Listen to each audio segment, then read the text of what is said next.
Hello les filles, c'est Aurélia de Femmes d'Intérieur.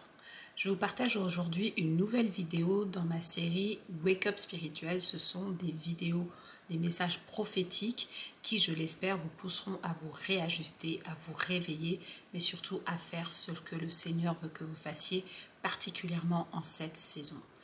Ces messages prophétiques ne sont pas pour tout le monde. Je vous recommande fortement de les soumettre au Saint-Esprit.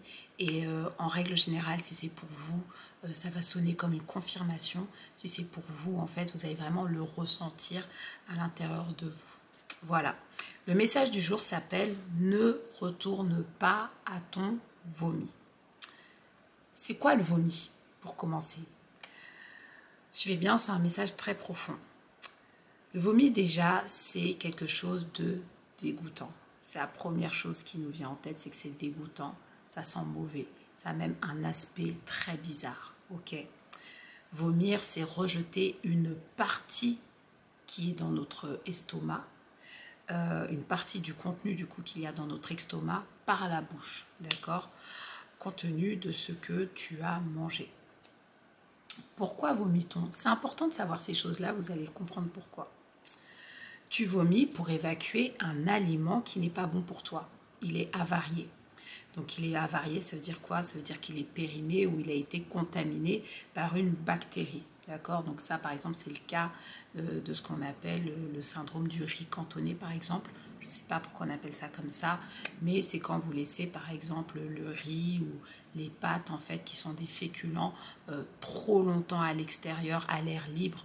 En fait, une bactérie, du coup, contamine, du coup, ces féculents et on peut en mourir, d'accord?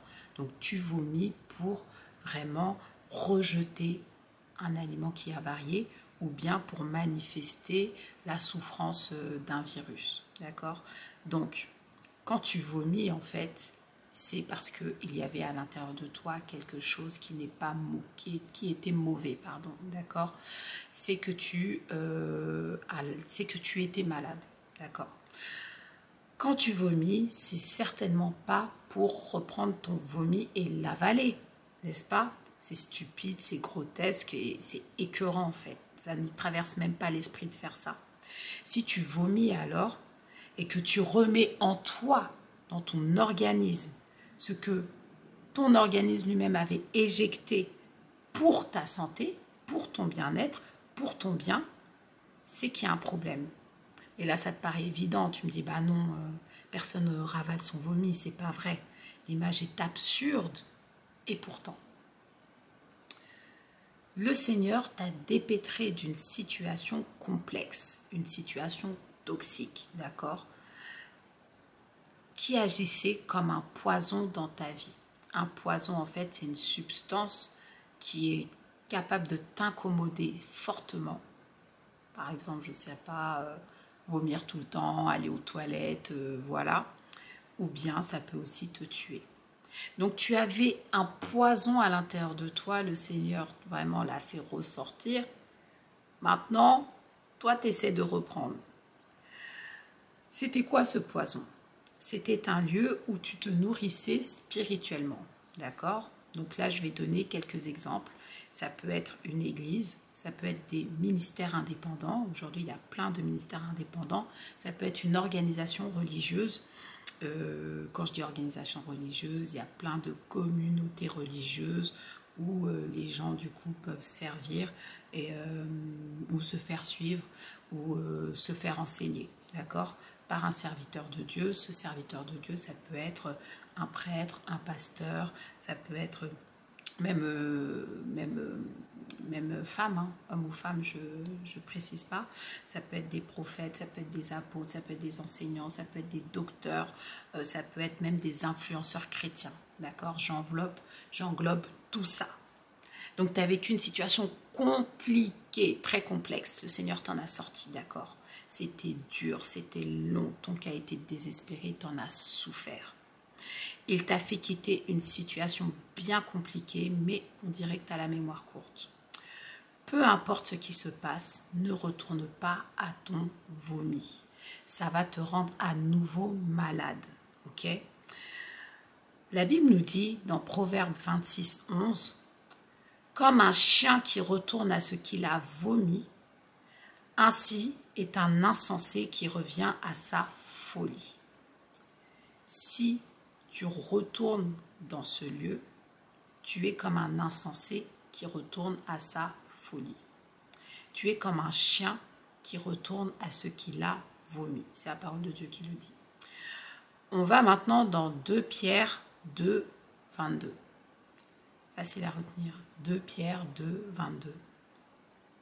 La Bible dit « Il leur est arrivé ce que dit un proverbe vrai », donc le proverbe dont on vient de lire. « Le chien est retourné à ce qu'il avait vomi, et la truie lavée s'est vautrée dans le bourbier. » Si tu retournes, tu vas dans un bourbier. C'est comme si tu t'étais lavé et que là tu retournais dans un bourbier. C'est grave. Alors, pourquoi t'imagines-tu encore là-bas? Pourquoi est-ce que tu t'imagines encore là-bas? Pourquoi est-ce que tu es encore en train de te faire des films de temps en temps? Ah, si j'étais encore là-bas, je serais en train de faire ça, j'aurais fait ça, je serais avec un tel et tout. Pourquoi est-ce que tu souhaites y retourner juste pour un séminaire, juste pour tel programme, juste parce qu'il y a tel concert, il y a tel truc? Pourquoi? Pourquoi tu cherches une excuse pour y aller même furtivement? Comme ça, je vais pouvoir donner quelque chose à quelqu'un, comme ça, je vais pouvoir aller dire bonjour, ça va être vite fait et tout. Pourquoi regardes-tu déjà quel jour tu peux y aller? Quelle heure et avec qui tu peux y aller? Pourquoi continues-tu de regarder leurs stories, tout leur contenu sur les réseaux sociaux? Pourquoi? Le Seigneur dit, ne retourne pas à ce que tu avais vomi. C'est vrai, il y a une chose que tu dois absolument faire, c'est pardonner. Tu as souffert, tu dois pardonner, c'est important. Mais ce que tu dois faire, c'est tracer ta route. Ok? Regarde, quand Lot et sa femme ont quitté avec les enfants Sodome et Gomorrhe, ce qui était leur lieu toxique, ils devaient partir sans se retourner. Ok? Alors tu dois partir sans te retourner. C'est dans Genèse 19, 17. Après les avoir fait sortir, l'un des deux dit « Sauve-toi pour ta vie », donc c'était les anges qui parlaient, « Sauve-toi pour ta vie, ne regarde pas derrière toi et ne t'arrête pas dans toute la plaine. Sauve-toi vers la montagne, de peur que tu ne périsses. » Il y a un des anges qui a dit « Ne regarde pas derrière toi », je vais vraiment décortiquer petit à petit, « Ne t'arrête pas à regarder leur activité. Ne regarde pas derrière toi, ne regarde pas ce qui se passe sur les réseaux sociaux. Avance et passe à autre chose. Sauve-toi de peur de périr, de peur de mourir. La mort, c'est pas que physique, c'est aussi spirituel. Ne t'arrête pas, ok? La Bible dit aussi, sauve-toi, on parle de se sauver, on parle de ne pas s'arrêter, on parle de ne pas périr. On dit même, ne te regarde pas derrière toi. T'entends un bruit, un truc, ne regarde pas derrière toi, ok? T'avances. Le Seigneur te montre qu'un endroit est maudit, tu es parti, et aujourd'hui, comme tu as l'impression que c'est la hype, comme tu as l'impression que tout le monde y va, il y a un peu comme spirituellement des sirènes qui sonnent et qui t'appellent en fait à y aller, c'est spirituel. Et toi, comme tout le monde y va, comme tout le monde connaît, comme ça va être l'événement à ne pas louper et tout, malgré tout ce qui s'est passé, tu veux t'organiser pour y aller. Ton cas, ce n'est pas le même cas que les autres, ok? Il y a des gens qui sont restés à Sodome et Gomorrhe, ils ont péri. Toi, le Seigneur t'a dit de quitter. Ça ne sert à rien de revenir voir pour voir comment ça a été fait, comment ça a été construit, comment est-ce qu'ils ont reconstruit des trucs, qui reste, qui... Non, tu dois partir. Et quand tu remontes, tout à l'heure on a lu 2 Pierre 22, et quand on va dans 2 Pierre 2, 20, et on va arriver, vous allez voir, il faut comprendre souvent le contexte des versets qu'on lit. En effet, si après s'être retiré des souillures du monde, par la connaissance du Seigneur et Sauveur Jésus-Christ, ils s'y engagent de nouveau et sont vaincus, leur dernière condition est pire que la première. Ça fait mal. Ça fait mal. Je répète parce que c'est vraiment important. En effet, si après s'être retiré des souillures du monde par la connaissance du Seigneur et Sauveur Jésus-Christ, ils s'y engagent de nouveau et sont vaincus, leur dernière condition est pire que la première. La première fois, tu avais souffert. Cette deuxième fois, en fait, ça va être pire. On continue, verset suivant. Car mieux valait pour eux n'avoir pas connu la voie de la justice que de se détourner après l'avoir connu du saint commandement qui leur avait été donné. Là, c'est pire, la Bible dit, mais valait mieux même ne pas avoir été au courant ou tout, que c'était un endroit qui était toxique pour toi. Plutôt que de savoir que c'est toxique, tu t'en vas et puis ensuite, encore après, tu reviens. Tu vois le truc ou pas? Et c'est là qu'on a le verset qui dit « Il leur est arrivé ce que dit le proverbe.